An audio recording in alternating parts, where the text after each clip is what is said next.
Look at this. Look how fast we're on the stage, man. This is awesome. Now I gotta get Katherine up here. All right. Yep. Katherine's coming up.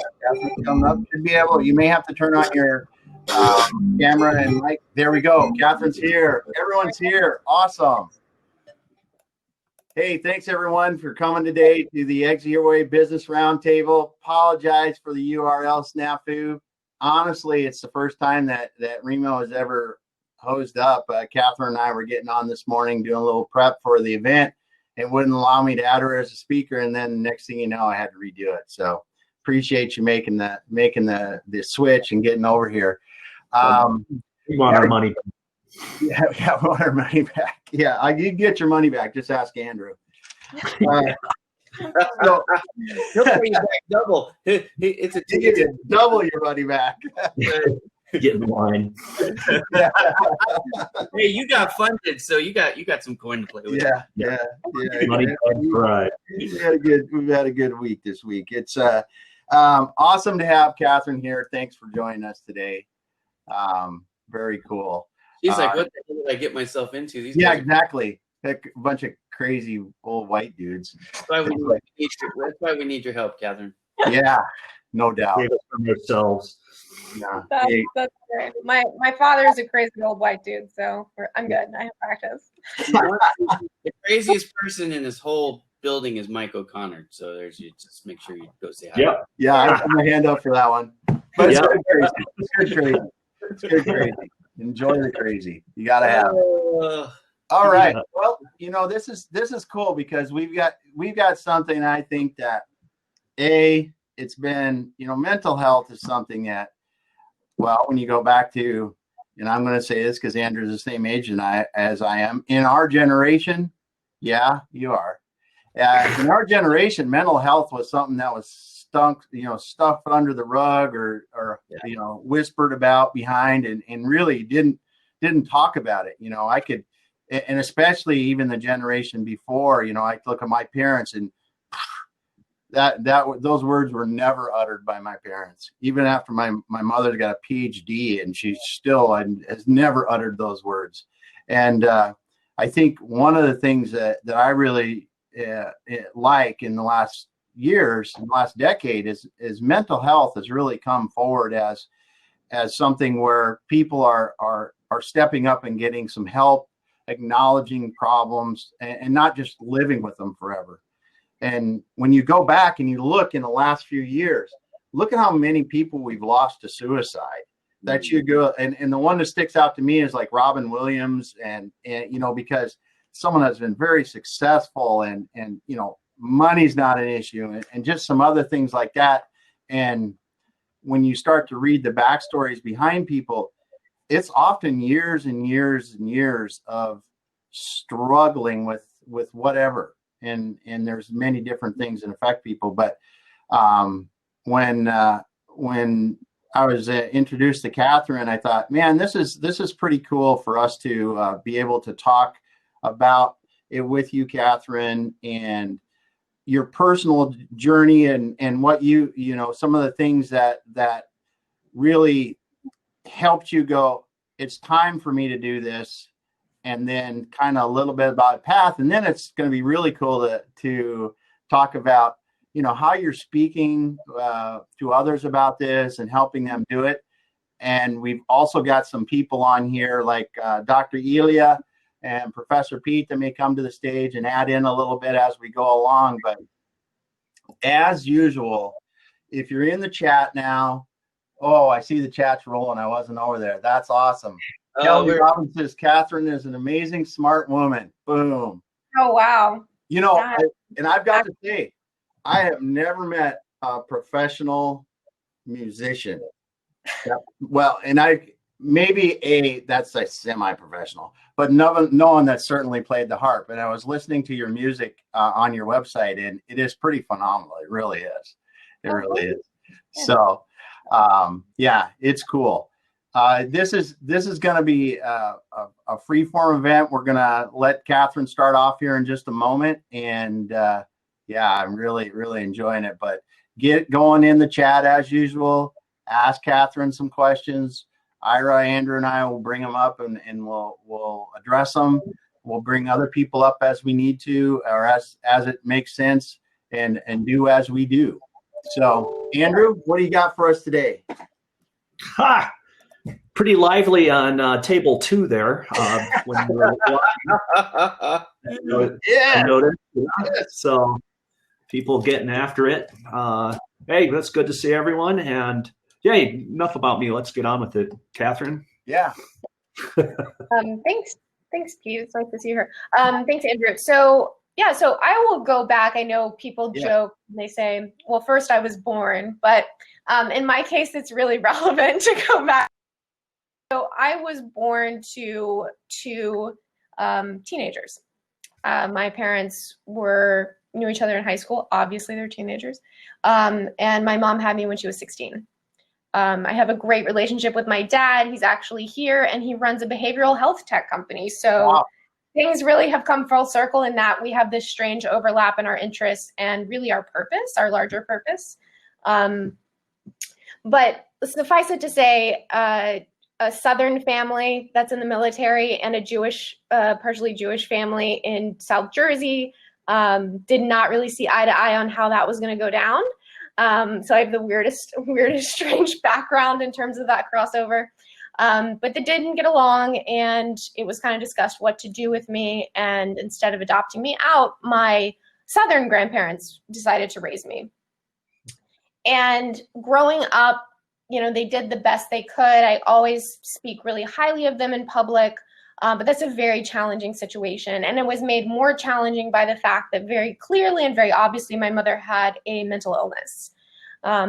In retrospect, my grandmother still to this day is having a really hard time because she passed away. We'll get more into this a little bit, but she passed away from essentially an overdose in 2018.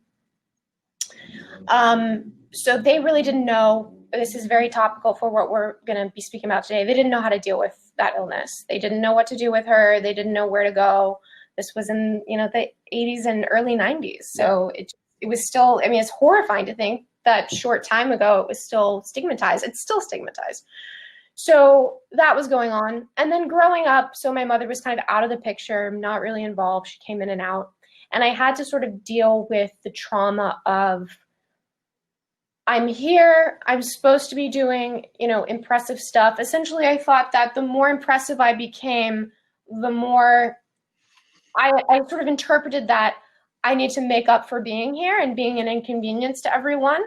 And that translated at a very, very young age. I realized that about 5 or 6, which I think a lot of us here can probably relate to, trying to overcompensate and deliver for your parents or your grandparents, whoever raised you. And having her come in and out, seeing my grandparents' grief over her, I started to interpret, I need to make up for her losses. So I went and did everything that they told me she did and didn't do well. So I joined a swim team. I became an athlete. I was good at it. And that got encouraged. I was like, great. All right, let's keep doing that. And then I started playing. My grandmother specifically had wanted my mother to play harp, and she didn't because she was essentially juvenile delinquent. And so she was like, great, Katherine will play harp. So she sort of hoodwinked me into playing harp. And that went well. And I got that early validation. So I realized I'm good at academics. I'm good at music. I'm just going to go hard on that because, one, those people don't judge me based off my family background. I felt very displaced in my family, not loved, not respected, not appreciated in my family because of the weirdness of my being born to teenagers and all of that. And so I just decided I'm going to go where I'm appreciated and validated, which I think, again, is what a lot of us do, whether that's good or bad. That's why you see people go kind of the other way with this and go into drugs and alcohol. But I sort of went the achievement path, which can be equally as deadly. So by the time I would say 12 or 13, I started identifying, I didn't know what was going on, but I started to get very, very depressed. To the point that those were my first suicidal ideations were about age 13. And that was very difficult. And not only was it difficult, but I didn't know how to communicate it because this was a Southern evangelical family that I was being raised in. They were very respectful and kind. I think in retrospect, they encouraged me to embrace the Jewish part of my heritage. In that way, they were very progressive. We did Hanukkah, we did Passover, all of this, but I still felt that displacement that I couldn't speak with them openly. And so I just dealt with it privately for a long time. By the time I was 18, I had an eating disorder. I was doing some other bad stuff, but still outwardly achieving. It looked good. It was okay. I was making sure, all the outward things were okay. So by the time I was about, I would say 16, I went to a camp preparing for college, and the teacher there introduced me to essentially the world of, for lack of a better word, spirituality and self-development. I went there to work on my sort of undergraduate college application, work and pieces. And during our first one-on-one lesson, she sat next to me and leaned over and was like, "Are you okay? Like, it seems like, you might have some tension or stress." And I wasn't walking around moping. It was purely, I think, intuitive on her part. And I just broke down sobbing for really the first time in a long time. And I think having someone reach out in such a way where they don't have to do that, right? Her job was really just to teach me music and get me prepared for what I needed. And she took time out of our lesson in her day to, and I think that's a good takeaway for today as well. Like, even if someone doesn't look like maybe a typical, what you would think of as a depressive or an anxious person, doesn't mean they're okay.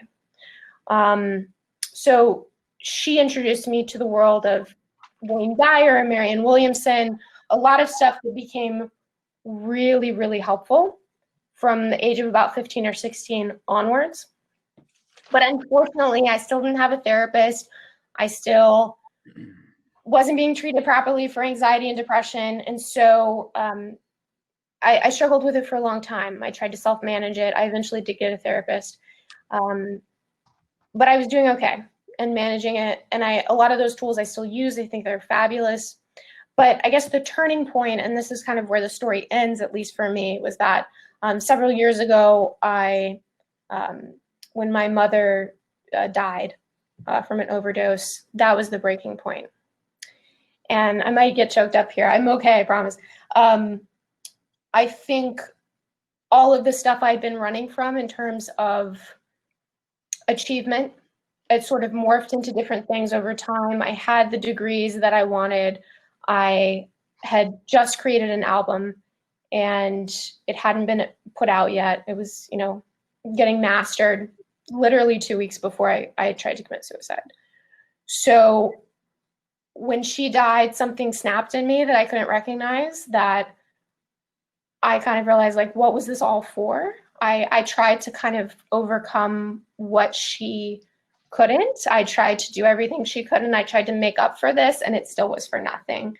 And so sort of running from that storyline of I have to make up for someone else's life, and all of that pain, which runs really deep and probably still there, running from it pushed me into that mentality of there's no point. Like, why are we doing this? So thankfully, I kind of set it up and then reached out to both my husband and my dad, who was nearby.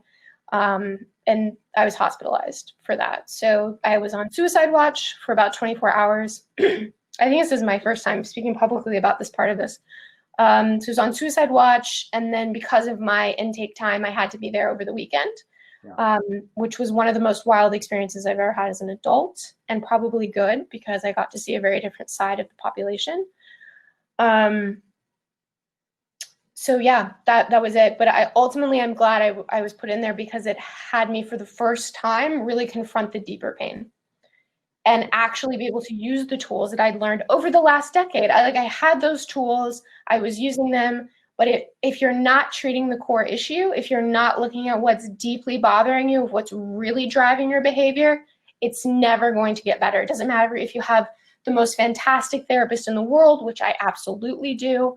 And we've actually been able to do deeper work since, because I actually started addressing what was really wrong. And also I was able to be put on anti-anxiety medication at a low dose and figure out what was driving the anxiety depression swing. So there's so many factors that go into being deeply well and deeply functional in life that will prepare you to navigate these crises. Like if I had actually looked at that pain before my mother died, it wouldn't have had that impact. Of course, it's sad. It's, you know, an awful thing of what happened with her life, but I wouldn't have been caught off guard in the moment and led to that situation for sure. And I've never had that. I mean, even as the pandemic started, I feel very strong. I had to deal with a lot of horribly challenging things, as a lot of us have, both financially, personally, emotionally. And because I've been through the ringer and I've created practices and daily behaviors that really strengthen me, I don't feel that same sense of this could throw me off my game. Whereas now I'm looking around, I've actually had this conversation with my dad. Now I'm looking around and seeing my friends who haven't been through the trauma that I and my husband also had a very bizarre and awful upbringing. And, you know, he was joking. He's like, I've seen my brothers carted off to prison. Like, this is not that bad, guys. You know, a little financial loss. It's okay. We're going to survive. So it's interesting to see our friends that are our same age or even a little older be really thrown off saying, you know, 2020 is the worst year ever. And I'm not capable of dealing with this and all of this, and getting really depressed. And I know Dr. Ilya was talking about that a little bit, about the unbelievable rates of depression, anxiety, and eventually suicidality that are happening because people are not built. They have not created the practices to survive something like this. So that's my story. I'll let someone else talk after all of that. Well, it's powerful. It's powerful, and I think you're speaking from a place of familiarity for a lot of people. And, you know, even if it wasn't familiar until now, until 2020 threw a lot of people through a lot of things that they had never anticipated. And you know, even if it's the isolation alone that's causing people challenges, it still can be very, very, very troubling. I see the chat's going here, and people are, you know, just mentioning how inspiring this is, Katherine, and it truly is to listen to you. I talk about this. Andrew, Ira. Yeah, I got it. I'm trying to collect myself. I got a couple. So let's unpack it a little bit. Good. Your story is incredible. Yeah. That's well done. The openness is awesome. And I openly struggle with depression. I have been depressed or struggle with depression my whole life. So I get what you're talking about, and I call it the attention elixir. Because if you know anything about me, you know I'm 100% competitive. So I get wanting to excel. I graduated college with a 3.91, and I'm still pissed that I didn't graduate with a 4.0. So join the club. I have a whole thing about I got from NYU wasn't the one I wanted, even though it's gold that I got. Yeah, it's a whole thing. My son has one grade under 100%, and he's mad about that. It's a 96%. And his mom, because he's a mama's boy, put it on Facebook, and so he was mad at her because she published that he didn't have a perfect in one class. But anyways, the thing that I want to talk about out of all that I relate to the most, you talked about having these tools that you had built for 10 years and not use them yourself, right? And I think a lot of us can relate to that, whether you're suicidal or not. I'm not gonna personally. I've never. Maybe I'm too big of a coward. Maybe that's the thing. But suicide has never crossed my mind like it's not like a thing. But I suffer with depression and I self-deprecate, which is a whole nother thing. But what I want to talk about is what you said. So you got to a point, and everybody's going to come to a different place here. But when you get to that point where you realize you need the help and you're honest with yourself, I think that's what it comes down to. Yeah. Like just being honest and then having those tools, that is incredible. Because how many, like for my clients, I help my clients with things all day, every day. My dad was a landscaper. Okay, so we would be out there all day, every day doing people's yards, and they would be immaculate. And then we'd come home and our yard was messy. It was like, do we have the tools to clean it? We have the ability to clean it, but we don't have the desire to address it. And sometimes maybe it's just walking in with a blind eye going, I don't even want to acknowledge that it is messy. And then one day, you know, we both looked at each other, what are we doing, Dad? I mean, our yard is embarrassing. So then we cleaned it. But anyways, so I'm proud of you. And I don't want to patronize, you know what I mean? I don't want to. No, I know what you're saying. I think what happened in my case and why I'm pretty aggressive about how self-development is used and spirituality is used practically by people. I think it can really make things worse. Yeah. And I'll tell you why. If you have, I make a lot of analogies because I think it's the easiest thing to remember and make it real. So if I tripped over a nail and it went through my foot and I have this open wound, it's now, maybe I have tetanus, maybe I don't. Maybe I have the shot, maybe I don't, but it's an open wound and it hurts. I'm like, you know what? Instead of going to the doctor and having this cleaned out, which is going to be painful, expensive, and a really horrible experience, I'm going to wrap it up. And so nobody can tell that the wound is there, I'm going to put lotion over it, which to me is the spiritual world. The prayer, the positivity, like the affirmations, they're all great, but they're kind of lotion activities. Yeah. Perfume, if you will. So I'm going to put lotion and perfume on this wound and just see what happens. Well, what's going to happen is it's going to fester and you'll probably have a septic wound. And I think that's what happened with me. So it was like, I don't regret that I learned those tools. They were really important. I now use them a lot better. But there comes a responsibility with that. If you have a deep trauma and you're trying to read Tony Robbins, you're only going to go so far. He's a great person. He has great insights, but you need a professional to go in there with you. And I see a lot of that happening. And I think it's created I lived in LA for a couple of years. It's created a really toxic culture there where everyone's trying to be like positive law of attraction. And I'm like, you have deep childhood origin wounds that need to be worked with a therapist over. You can't just go to Wanderlust, which is a big center in LA, and do yoga and expect you're going to be okay. There's there. So it's matching the tool with the problem. Yeah. I'm going to validate that because I have had some things in my background I've never shared publicly. And one of them was sexual abuse. I was abused sexually as a child. Okay. And then I was homeless as a child, compounding issues. So I didn't acknowledge that. Most people didn't know that. In fact, most of you probably just heard that for the first time. So you don't know that about me either. But anyways, I didn't admit that even to my wife for 10 years. Right. So I did go finally and get some professional help. Yeah.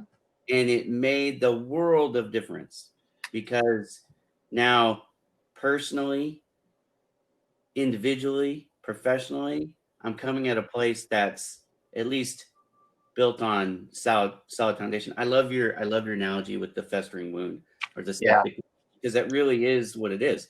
You can cover it up with all the smelly good, feely good, happy sauce, whatever you wanted.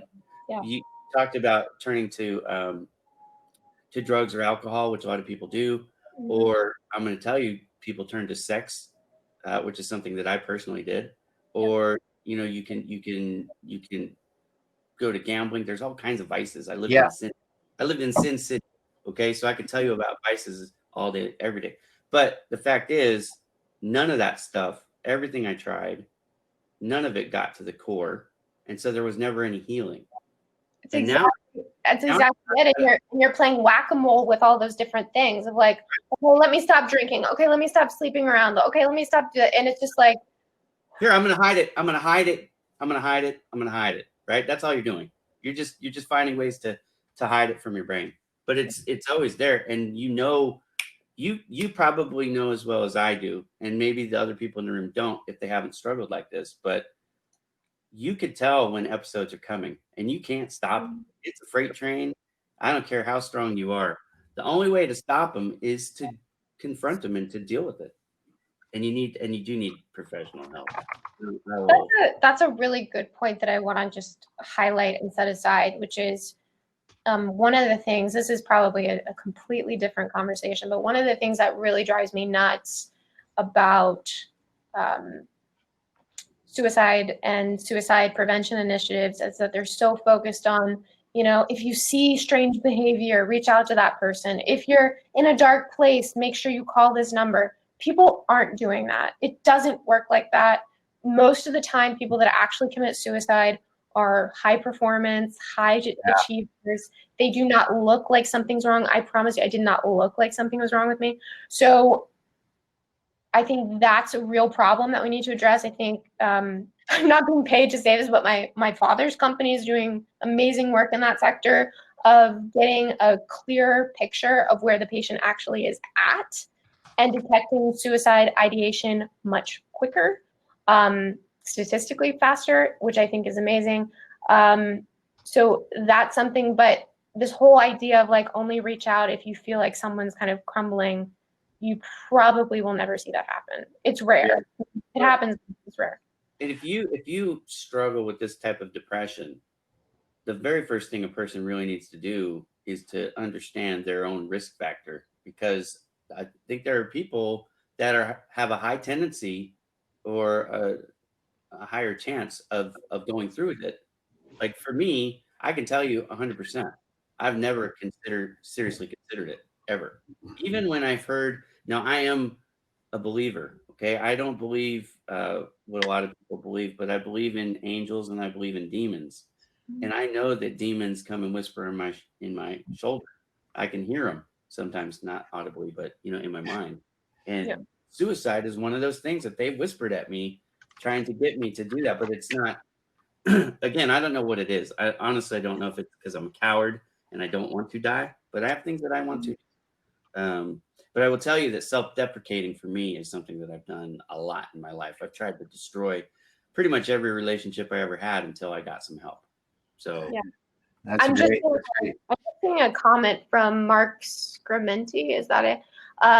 Mark, I can tell you for sure, this idea of working through core wounds through talk therapy, it's challenging for sure. I mean, my therapist knew me very well. She actually did some family counseling, which was a good thing for my therapist to have done with the other parts of my family.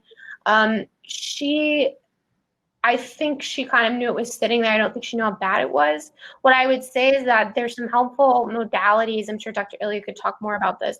I had a lot of success using EFT, which is emotional freedom technique, EFT tapping. I still use it for anxiety. It is the most effective thing I have in my tool bag. Find a good person. There's tapping with Brad. I forget his last name, but if you Google tap with Brad, he's a great person to look into. The tapping solution is another resource, which is really solid training. And then you can kind of tap on your own and do it by yourself. But I think training with someone who knows what they're doing is really helpful. And then yes, EMDR was the next thing I was going to say. So there are therapists that are practicing EMDR that you do need a facilitator for. And there's some really interesting ways that actually works in your brain, but it is based in science. It's not voodoo. So Dr. Ilya, you've been listening here. This is quite a conversation, and I appreciate you being here as well. Can you share your thoughts on this? Well, I have so many thoughts, actually. Katherine, a lot of thoughts. And first of all, your honesty and your vulnerability, I shared this in a private message with your dad, Katherine, is astounding, because by the way you present yourself, you're giving others permission to emulate you and to open up their own hearts and be vulnerable and open and honest about some very deep and sometimes disturbing and scary issues. So kudos to you for that. I think you have a message, especially now. Yes, we have 1 billion people across the globe suffering from depression, anxiety, and stress-related symptomatology. The suicide hotlines are an all-time high in terms of calls. And just in the United States alone, we have 1,000% increase in those areas. And these are, by the way, people that didn't have pre-existing conditions. This is very important. These are not people that struggle with stress, anxiety, and depression prior to the pandemic. It's a result of the pandemic. You add in the financial crisis and the social strife and so on. So people are stressed and overwhelmed. One thing that I totally agree with you, Catherine, is that high achievers and high performers are masters at hiding it. They're so good at it. So what you see from the outside are people like, and then, you hear either an attempted suicide or a suicide that is successful, quote unquote, and people are stunned. I have no idea. He or she seemed to be doing fine. How did this happen?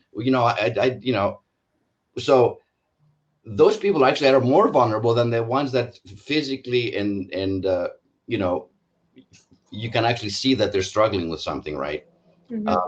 So the question is, how do you reach out to those people that seemingly are doing well, but nobody really knows about it? Because that's not an easy thing to decipher, believe me. And I've had to hospitalize people. When I was a clinical psychologist, unfortunately, which was one of the toughest things I ever had to do, is to, lock somebody up involuntarily. The ideal always was voluntarily, 72-hour hold that we went in together because they realized that they're close to the edge. 2 or 3 times in my life, I had to do involuntary hospitalizations, which was very hard because you never want to take away somebody's free agency. But in order to protect them from themselves, sometimes you have to make that tough decisions. And I'm glad that I did, because those people stayed alive. My biggest fear for 18 years, and I had a full practice, was that somebody would die on my watch. And I would pray to God, please, I don't think I can handle that. And luckily, knock on wood, I was able to go through my whole career, although it got close. I mean, people made several attempts, but luckily in the end, we got them over the hump, and they're living and actually thriving now, which is a delightful thing to see. So how do you identify people that are not easy to identify from the outside? That's tough. It's tough. It's almost it's a hard question, because I think it's a kind of systemic problem, particularly in the United States. Before COVID, before the pandemic, I was making a note before today about, we've really seen like a disintegration of social structures, which a great example is that by and large, Caucasian young professionals to age 50 are not going to church. They don't go to their synagogue. They don't have a connection. Now, I couldn't care less what the religion is. If you have a religion, if you go, that's not the point. The point is that all of these various structures that we use to check in on each other and be closer in community, emphasis, capital C, community, have by and large disintegrated and been replaced with technology, where we now see everyone's highlight reel. And that's been talked about a lot, so I'm not going to really add anything, because we all know it's disastrous, right? So the way I can tell you that I, after my experience, am working with people is, I have 2 friends in particular right now who are both high achieving. One out of the 2 had a very pleasant upbringing, so this really is his first difficulty in life. And the other one, I'm a little bit more concerned about, has had a rough life and is dealing with some stuff right now. And the way the second one in question we went out for a drink, and because I've been very open about mental health, he felt comfortable. So there's a basis of open and honest communication that happened before this moment, which I think is an important part. And because of that, he felt comfortable saying, I was in a dark place a month ago. I think I'm okay. And then that led to me saying, do you have other people that know about this? Who are your, and going into that conversation. So I think it's a difficult question to answer, because you need to actually have a baseline of open and honest communication where you don't feel there's going to be social repercussion. So, 6 months after I was hospitalized, I didn't yet feel comfortable to talk about, what I had learned from it, because I was still processing, still working on it. Now I feel good to share. So I think it's deciding where you are. You might not be ready to have full, open, honest, open door policy like I do, but find out what that is for you. And if you create that baseline, people will talk to you. I mean, people bring their stuff to me, and I'm able to kind of help them sort through it, which is a privilege, but I feel like it's kind of my responsibility after what I went through. So I'm working a lot with HR organizations, and because the biggest challenge right now amongst in the corporate world and actually profit and nonprofit, because it's the same, is ensuring the mental and physical well-being of their employees. That's the number one thing. And then we go, of course, to maintaining employee engagement, productivity, and effectiveness, right? But you can't have number two until you hit number one. Yeah. So we have the social distancing, which is a term that I despise because it's actually very detrimental. Somebody came up with it early on and it got adapted. Really, that's about physical distancing. We don't need social distancing. We need social connection even more so than ever before. Yeah. So people say, well, how do you do that when people are working from home and they're isolated? Loneliness is at an all-time high also. Yeah. And loneliness, of course, leads into depression and perhaps self-destructive behaviors, right?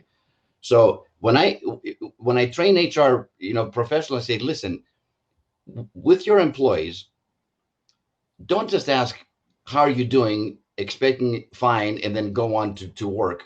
You got to stop, close the door, lean into the camera if you have to, like this. Like, how are you really doing? How's your family? How are your kids? Do you have elderly parents that you take care of? What's your stress level? Is there anything we can do as a company to support you in any way, shape, or form? Because I know you're not going to come into work until 2021. Like, you have to raise your bar of compassion and kindness towards them now. It's easy to say, how you doing? Everybody in America says fine. That's the answer, right? Well, Yeah. People are not fine. That's not true. So you got to take the extra step.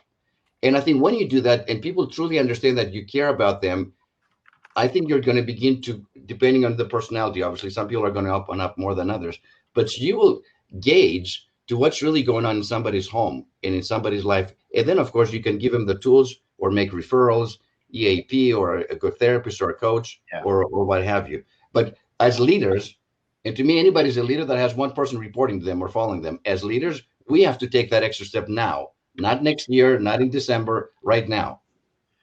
Yeah. Professor, I just got to say this. Professor Pete just put a great comment in there. The definition of fine is fucked up, insecure, nervous, and exhausted. I mean, it's great. It's great. I just got to say it. It's great. Yeah. You're exactly right, Elia. It is this remote, whatever you want to talk about, the work experience that I have, the physical distancing has created a great stress on a lot of people. Not being able to go see people, first of all, is foremost. And then even when you are seeing people, we aren't hugging. We don't have that. We aren't shaking hands anymore. I mean, hell, I went to buy something this last weekend and I went to shake the person's hand after I bought it because that's what I do. And I couldn't do it.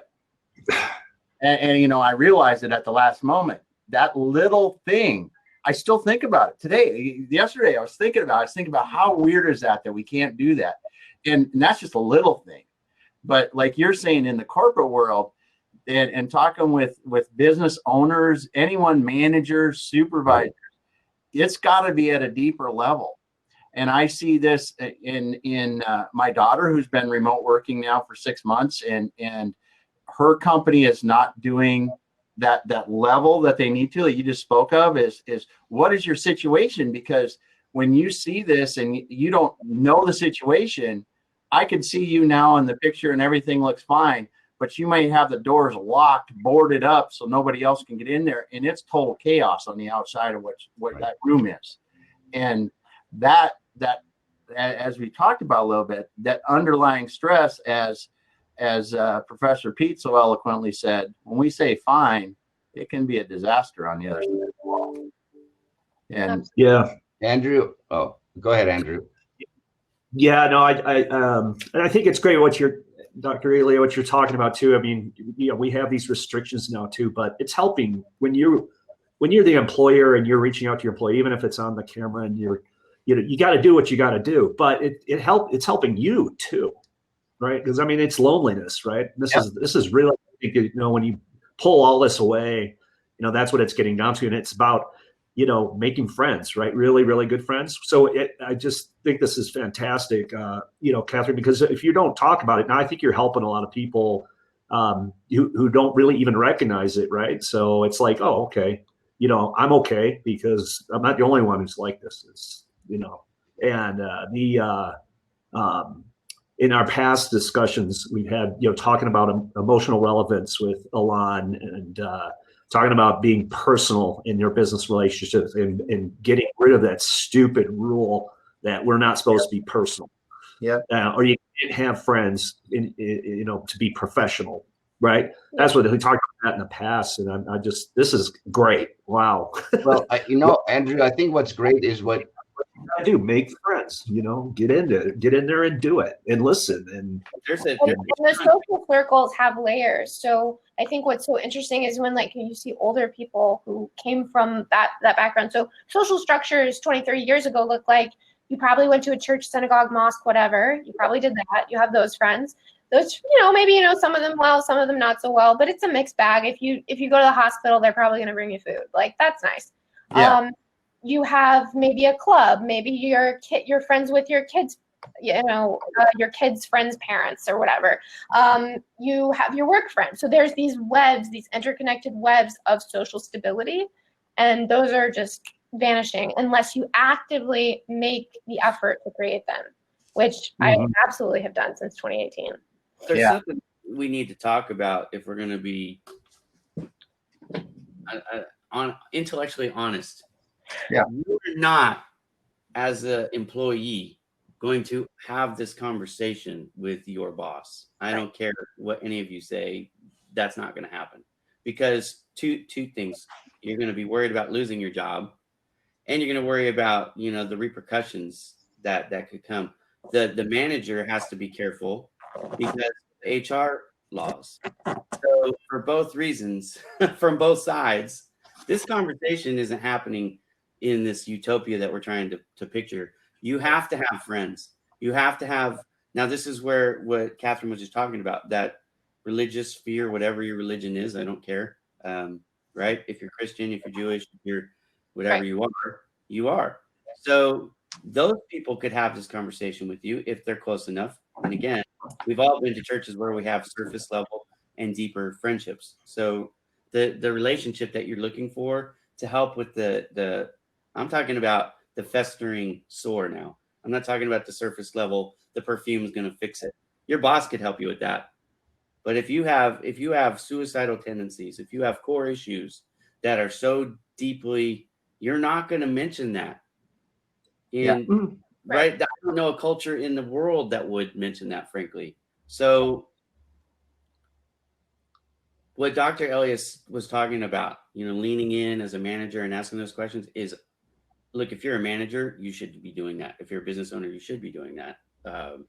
It's important, especially now, because of the loneliness, for sure. But just because a boss should give a crap about their staff.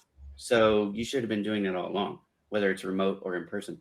But I can think like there's this differentiation of it's said a lot in therapy circles, you shouldn't expect your spouse to be everything for you. Yeah.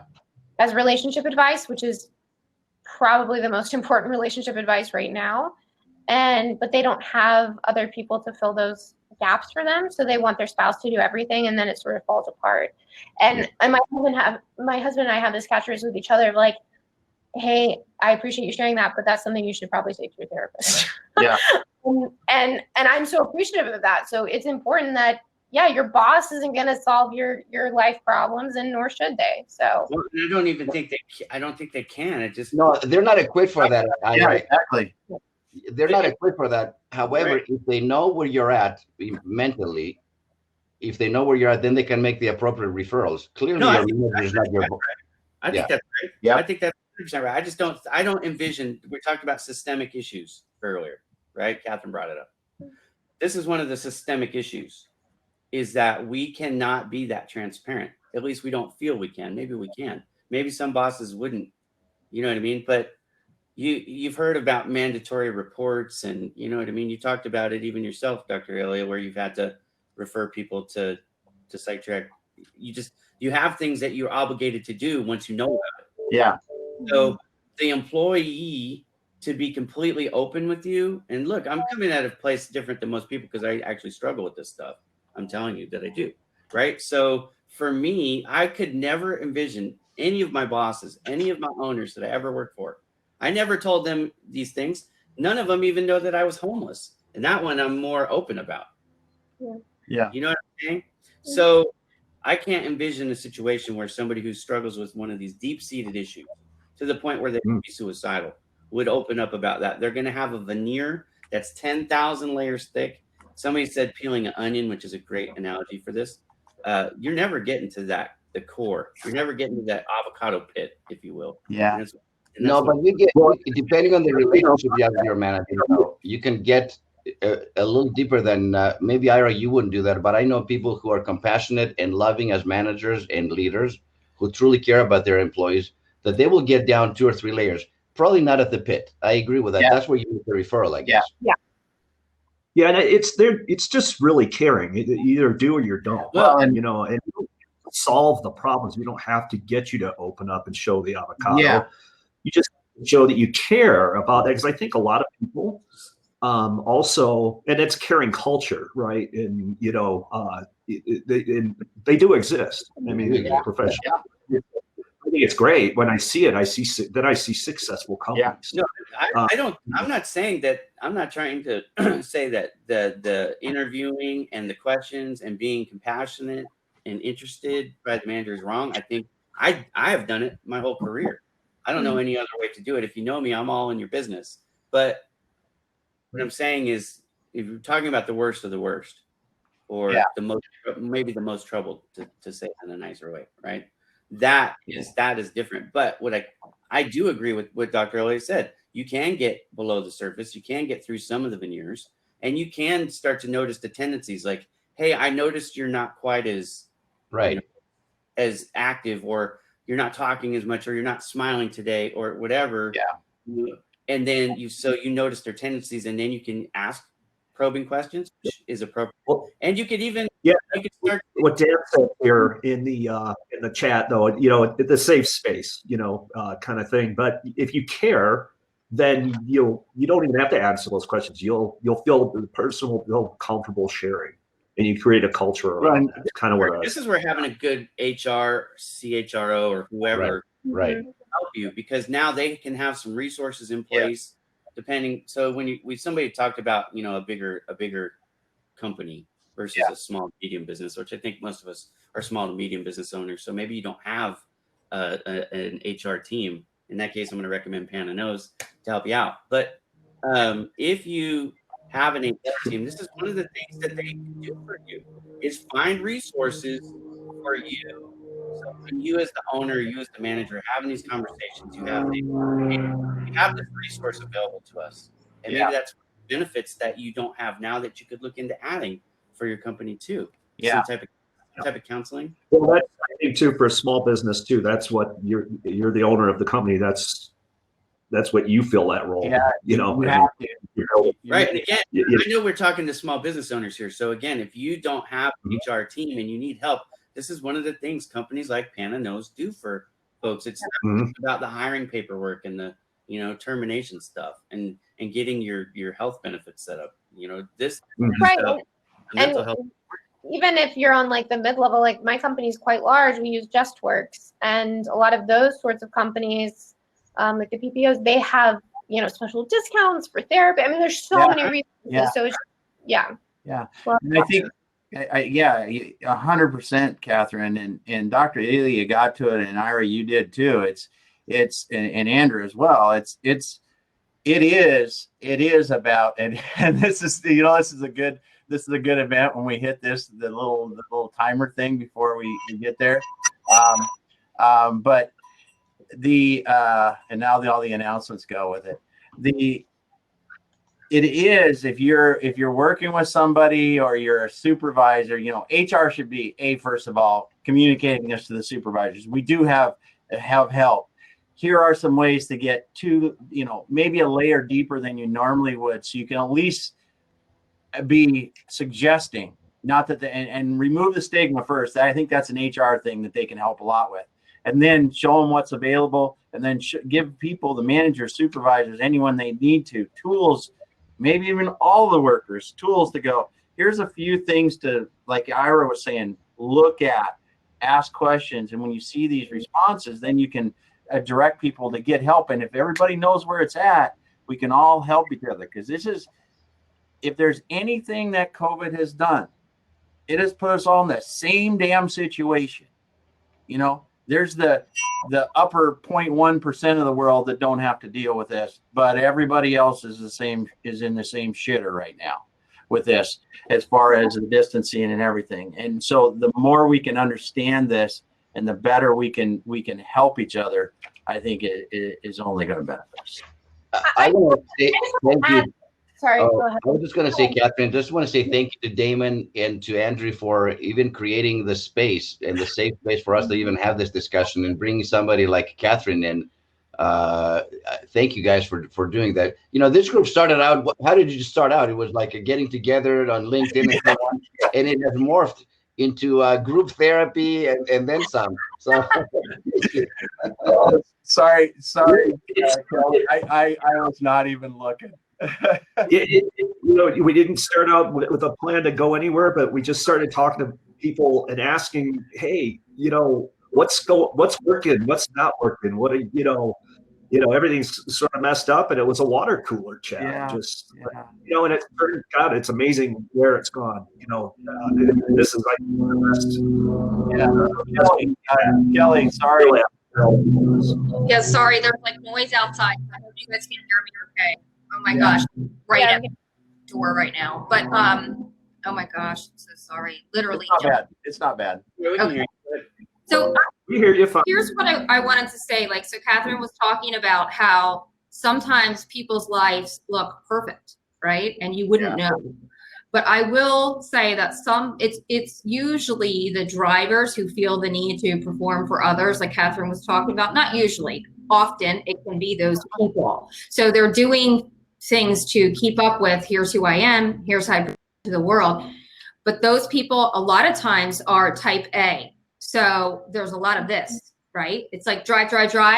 So if you see them for any minute, drop off social media, drop off not responding, canceling meetings, pushing things off, not just those can be signs. The other thing is if someone that you think is very strong and looks amazing, if they say something to you about anything, I just feel like, I'm sleeping a bit more, I took a nap today, that was really weird. Or even things like more direct, like I'm feeling a little alone.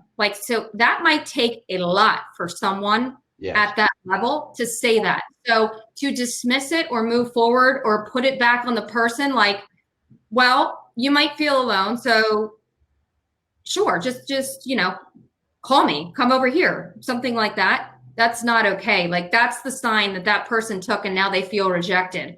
So it took them a lot to say that. So, and it's not the other person's job, but that's a sign that you should check in with them. Yeah. Also, They're not going to say it, and they're not going to say it again if you haven't done anything. That's a really good point. Where, the two friends that I mentioned, they're very much the same way. And my cue from them, which thank you, Kelly, because that made me think of it, is have they texted me recently?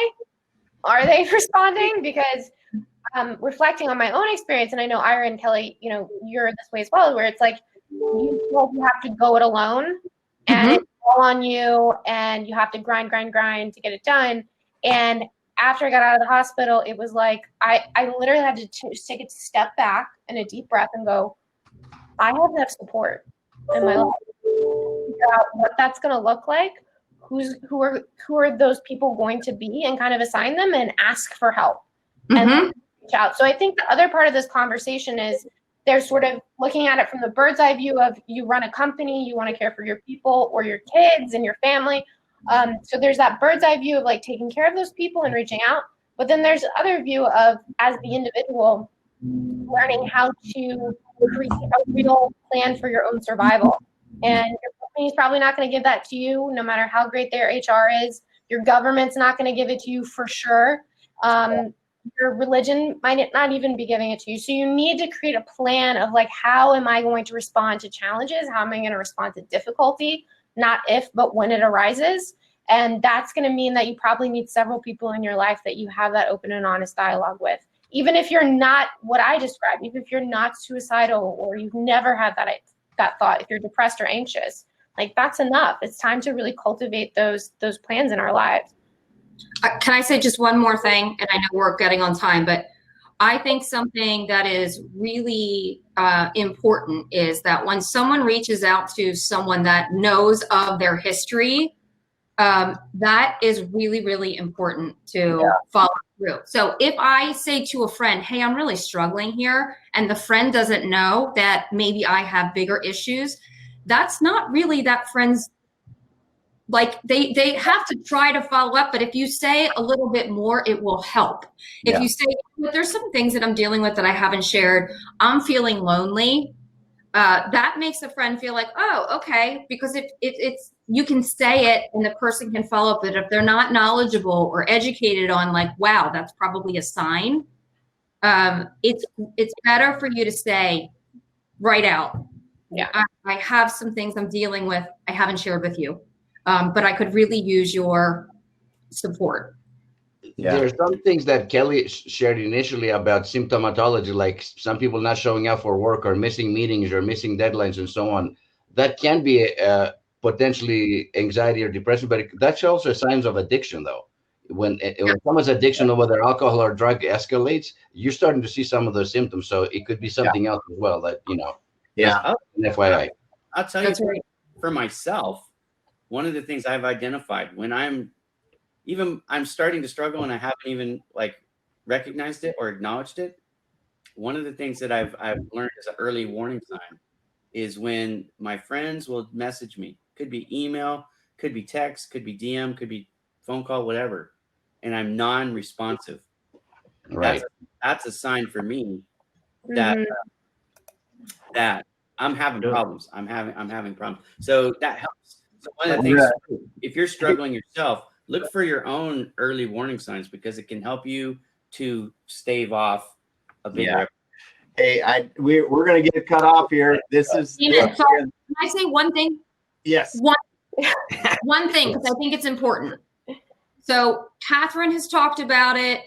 Ely is very knowledgeable. I was talking about it. I also I have very similar things. So these are people right here. These are your safe people. Reach out to us. Yeah. Just saying that. Yeah. Myself as well. Thank you, Kelly. Oh, good. Thank you, Kelly. And thanks everyone so much. This has been an awesome discussion. And, Katherine, Kelly, Joseph Stepke, the people that got us in touch. I'm so happy and so blessed to have been able to connect with you. Andrew, take us out. We got 30 seconds or so. We're gonna get kicked out. So. What a session. Yeah. What a session. This was tremendous. Thank you, Katherine, Kelly, everybody, Dr. Elia.